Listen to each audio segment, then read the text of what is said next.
কক্সবাজারের রামুর বাকখালী নদীতে প্রতি বছরের একদিনের জন্য একটি অনুষ্ঠান হয়। আর যেদিন এই অনুষ্ঠানটি হয় সেদিন তারা বিভিন্ন ধরনের কাগজের তৈরি জাহাজ বা জাহাজ ভাষা উৎসব পালন করে। চলুন আমরা আজকের দিনটি জাহাজ ভাষা উৎসব থেকে ঘুরে আসি। বাকখালী নদীতে যে জাহাজ ভাষা উৎসবটি হয় সেখানে প্রতি বছর হাজার হাজার মানুষ জমায়েত হয়। চলুন আমরা ভিডিওর মূল ক্লিপসে যাই।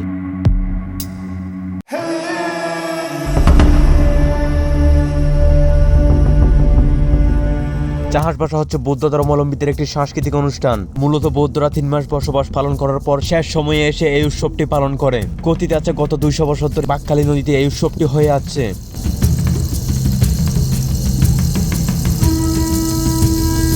নৃত্য সঙ্গীত বিভিন্ন বাদ্যযন্ত্র বাজিয়ে তারা এই উৎসবটি উদযাপন করে। তারা স্থানীয় বিভিন্ন এলাকা থেকে বিভিন্ন আকৃতির জাহাজ বানিয়ে আনে, যেখানে তারা বাঘ, ঘোড়া, হাতি বিভিন্ন ধরনের প্রাণীর আকৃতি সাজিয়ে নিয়ে আসে। অনেক দূরবর্তী জায়গা থেকেও মানুষ এসে এখানে পাহাড়ের মধ্যে উৎসব উদযাপন করে। প্রথমে তারা গৌতম বুদ্ধকে অনুসরণ করে, তারপর তারা জাহাজ পানিতে নামায়। এটি যেহেতু সাংস্কৃতিক অনুষ্ঠানের মধ্যে পড়ে, তাই অন্য ধর্মাবলম্বীর মানুষরাও এখানে আসতে পারে। আমরা এখানে আসার পর উপলব্ধি করতে পেরেছি এখানে ধর্মীয় হচ্ছে সংস্কৃতিকে বেশি প্রাধান্য দেওয়া হয়।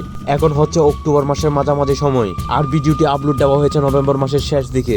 বাকখালী নদী ছাড়া বাংলাদেশের অন্য কোনো জায়গায় এই উৎসবটি পালিত হয় বলে কোনো তথ্য পাওয়া যায়নি। তাই রামুর স্থানীয় মানুষের রক্তে রক্তে এই সংস্কৃতি মিশ্রিত। এখানে যেহেতু ধর্মীয় বিষয়টা কিনো, তাই এখানে সব ধর্মের লোক ধর্ম বর্ণ নির্বিশেষে অংশগ্রহণ করতে পারে। পুরো রামু কক্সবাজারের ইতিহাসকে সাক্ষী করে আছে বাকখালী নদী। নদীতে কোথাও হাঁটু সম পরিমাণ পানি, আর কোথাও কোমর সম পরিমাণ পানি। বাংলাদেশের আর কোথাও এই উৎসবটি না হলেও পাশের দেশ মিয়ানমারে হয়। তাছাড়া ভুটান, ভিয়েতনাম, নেপালেও এই উৎসবটি হয়।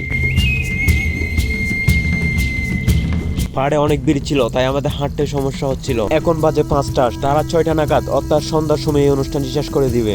অনুষ্ঠানের শেষ সময়ে তারা আকাশে ফানুস উত্তোলন করবে।